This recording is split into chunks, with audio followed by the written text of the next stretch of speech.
Hello, it's Jimmy. Today I'm going to talk a little bit about how I became financially literate. One of the biggest financial lessons that I learned was that just because something is normal doesn't necessarily mean it's the smart thing to do. I think a lot of times our financial system encourages people to do things that are not normal, taking out loans on just about every aspect of life. I don't think it's a very healthy situation for humans to be in. And when you fight against that system, you find out that things are a little upside down. You become the odd man out. But really, if you look at it, being in debt is the odd way out. But everybody's trying to normalize it. Of course, growing up, car payments were normal. And I believed that for a while, but I've been driving the $1 million Tahoe for several years, since I think at least 2011. Now it has 415,000 miles on it and no payment. But to most people, that seems abnormal. And I know a lot of people have replaced their cars in the time span that I've had mine. I can assure you most of those folks are probably stuck with car payments. They probably aren't replacing the car with cash. Now, to say that I was not raised by financially savvy people is an understatement. I'm sure they were doing the best that they knew, but really what they knew was crap. And so that's what my financial education growing up was complete and utter garbage. I'm not criticizing my parents. That's what they were working with, but it wasn't great. So I had to educate myself later in life when it came time to face those questions. I always had debt around me growing up. That was quite normal. There are always car leases on crappy little 1987 Ford Escort station wagons and Pontiac Grand Ams and other such trivial vehicles. There was always a mortgage on the house. My mother bought the place we grew up in 1966 and paid $14,900. It was set to a 25-year loan at 5.75%, which isn't too bad. However, 2 years before it was going to be paid off, she took out a loan against it, a mortgage. Again, I don't remember what the term was, but she never paid it off. It was $25,000, and I don't know. When she sold the house, she had no intention of ever paying that off. Well, that was my observation growing up. That was completely normal and accepted. But I would always look at things and be like, how does anybody afford anything? How do you get big things in life? And I mean, if you're always in debt, you never pay anything off. I always was a little unsettled by that, even by a youngster, but I didn't really have any context outside of it. Well, as an adult, of course, I carried some of those bad habits along with me, and didn't seem bad at the time. Of course, now in hindsight, well, that was pretty stupid, but like I said, it was normal. Doesn't mean it was the right thing to do, but student loans, credit cards, car loans, junk like that.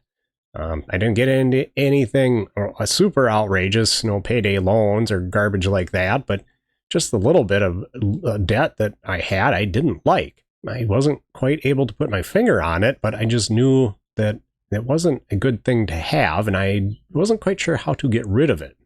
At some point after we bought our house, I thought it was time to get a new roof. The one we had wasn't horrible, but it was on the house for 20 some odd years, and figured it was time to replace that. The siding needed to be replaced. It was the original masonite siding from 1987, and it was starting to show its age. Now, I looked at some costs of doing that just in general, and it was more than I had cash available for. Okay, well, how do I pay for it? And I figured, well, do what everyone else does. Let's go get a loan.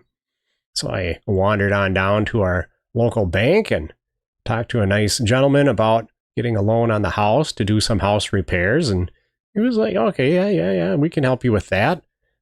Let's look at what your income is. And so I did, and kind of compared that with what me and my wife were making. And I was like, holy crap, we actually make a decent amount of money.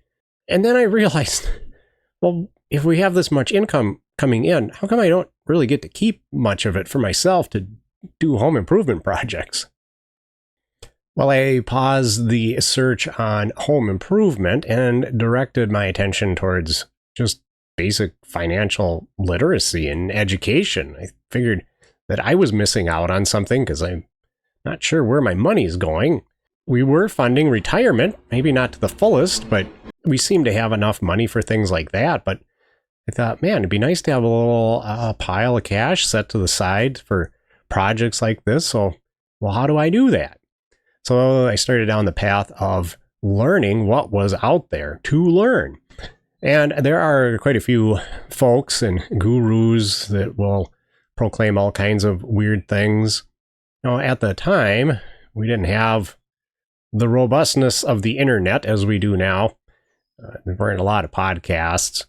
There were not a lot of YouTube videos as such, but I did fall onto a couple programs, and one was the Dave Ramsey Show, as it was called at the time, now Ramsey Solutions. I did spend a little bit of time comparing what he was doing with some other resources that were out there, and I was actually getting a little overwhelmed. There's, even then, too much information. There were a fair number of books and programs, and I thought, well, heck with it. This guy seems legit, and whatever. I just need to pick something and stick with it. And because I'm very much a systems integration person, I know what happens when you cherry pick things from different systems and try to get them to work. They don't. So it was quite natural for me to just say, F it, and we're just doing Dave Ramsey. And fortunately, my wife is a pretty good sport, and she's like, yeah, okay, that's fine, let's do that. And so we did. Because I was never really taught any of this information, and I found it kind of fascinating, I was very engrossed in it. The most interesting revelation to me wasn't any math secrets or learning how to do spreadsheets. I had done plenty of those, but it was really the behavior portion of my life that I needed to change in order to see results. It wasn't necessarily following a strict formula, although there is a little bit of that, but it really falls into the behavioral category. If you're willing to get rid of certain things in your life and apply new things and change your outcome, you can have a very positive experience. Well, following these Ramsey steps worked for us, as it does for many, many people who actually do them. If you're willing to change your behavior and let go of certain things and understanding that it's not normal for you to be in debt for your entire life and to borrow money for absolutely everything. Well, and even this pernicious lie that, well, you have to have a credit card to travel. I've traveled a ton, mostly through the United States, but I was just in Canada. My debit card worked fine. They accept cash up there. Their money's a little bit funny. Doesn't look like money. They don't use pennies either. They haven't since, my goodness, 2014. I didn't know that. I've been saving my Canadian money and coins in a bucket for years, and I thought, well, this is great. I finally have a chance to use it. Pull out my pocket full of pennies, and they didn't know what the hell they were. Stuck with those things. I had to bring them back with me.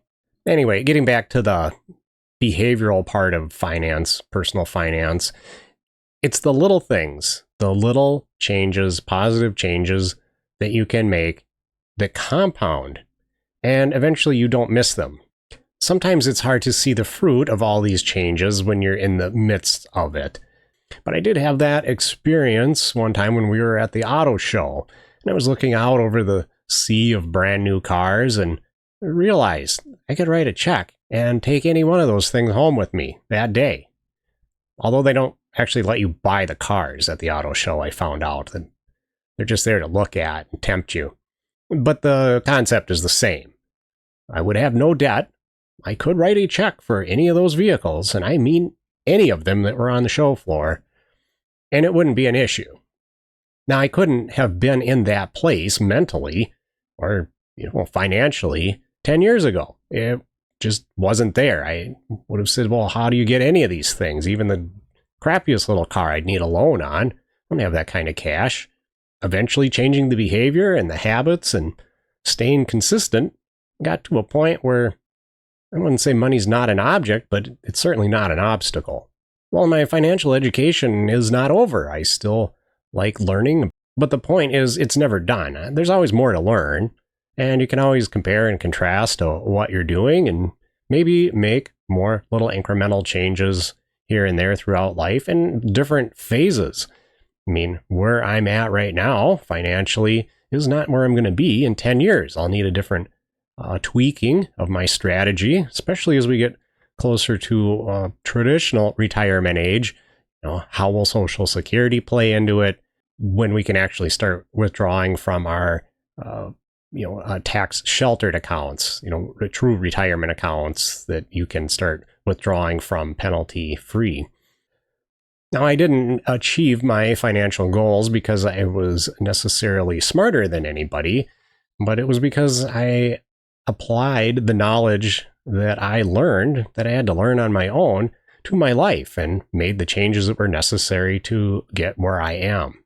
I wasn't taught it. It wasn't knowledge freely given to me. I had to go out and find it because what I learned growing up, those habits and behaviors, they weren't working for me. They actually weren't working for my parents either, but they didn't know that at the time. And I'm sure there are plenty of people who were in the same boat or are, where your parents just don't really know what they're doing. They're kind of going with the flow and it seems to be working, but you're not alone. If you don't feel like things are right, they probably aren't. If you're looking at tons of debt, student loans, and garbage like that, you can get out of it. It will require more behavior change than it would just like math knowledge, we'll say.